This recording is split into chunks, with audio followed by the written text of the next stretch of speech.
যারা নতুন বিদেশ আসতে চাইতেছেন তাদের জন্য কিছু কথা। আসলে বিদেশ বাড়ি হচ্ছে আপনার ভাগ্যের উপর নির্ভর করে। বিদেশ আইসেই যে আপনি একবার লাখ লাখ টাকা কামাইবেন এমন কোনো কথা না। কারোর ভাগ্য ভালো আবার কারোর ভাগ্য খারাপ। বিদেশ জীবনটা হইতাছে ভাই এমন।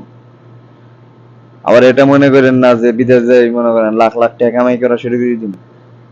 কারো ভাগ্য ভালো থাকে আবার কারো ভাগ্য খারাপ থাকে। ভাই এটাই রিয়েলিটি।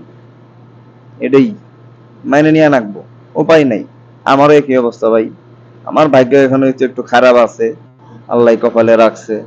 ইনশাল্লাহ বেশি দিন লাগবো না এই ভাগ্য পাল্লাইতে, আল্লাহ যদি রহম করে আর কি। তাই ভাই যারা বিদেশে আসবেন একটু বুঝে শুনে আইসেন, দেখে শুনে আইসেন। ভাই আমি এসে ভাই খুব বিপদের মধ্যে পড়ছি। আল্লাহ ভরসা, আল্লাহর উপর ভরসা আছে ইনশাল্লাহ। আল্লাহ একদিন ঠিক করে দিব। সবাই দোয়া করবেন আমার জন্য।